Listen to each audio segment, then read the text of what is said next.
Hey guys, it's Vic Micolucci here, and we just got back inshore, back on the dock, after being out for several hours with the Freedom Boat Club searching for these missing firefighters. You know, people are really worried. It's day 3 of the search. They haven't been seen since Friday. When they left on Port Canaveral, that's in Central Florida, near NASA, near Kennedy Space Center there, in a center console boat, 24-footer. It looks a lot like these ones that we went out on today. These are not the exact models, but these are very similar to the boat that firefighters went out on. These 2 firefighters, one of them from Jacksonville, a member of JFRD. The other one, his friend from the fire academy out of Fairfax, Virginia. They were taking the boat out, a friend's trip. They were trying to have a good time, and they never returned. They have not been in contact with their family members. People obviously worried. After a day, concerns grew. Now that it is Monday, people are very, very upset, and they're very concerned. But let me tell you, there is a big, massive effort going on right now. We are talking about 135 plus volunteers. A lot of them fellow firefighters from JFRD and neighboring departments.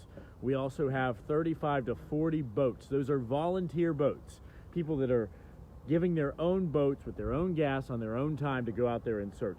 3 private planes. We had a private helicopter as well.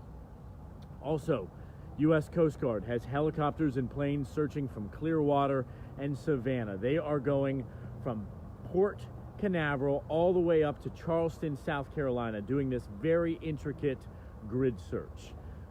U.S. Customs and Border Protection out of Jacksonville, they are flying their surveillance plane using some of their high-tech surveillance technology to look.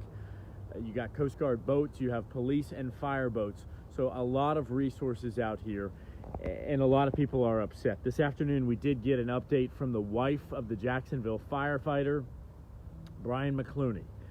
She told us today is the 3rd day. Miracles happen on day 3. She's hoping for answers out here. Joe, can you dial in on IFB for us and then dial me in a second? What time is it? 4:55. Okay. So we posted this. I also posted it. She showed a picture of her husband's dive gear, his tackle bag, and that was found 50 miles off the coast of St. Augustine. She tells us that she wholeheartedly believes that he and his partner were leaving a breadcrumb trail. Basically, he was throwing out something that was recognizable so that search and rescue crews knew that they were close to that vessel. Again, the vessel was put in Port Canaveral, but because of the currents, because of the weather conditions, people believe they're probably between St. Augustine and Brunswick, Georgia right now, most likely between shore and 6. If we could, guys, want to give you a quick update on air. So again, that's the latest that we have out here. Thank you for joining us. Of course, we are in contact with JFRD. We are in contact with the Coast Guard, other people searching here. If you do want to volunteer, call the Jacksonville Fire and Rescue Department. They might be able to help you coordinate to get out there with this grid search. You can also help from land by donating.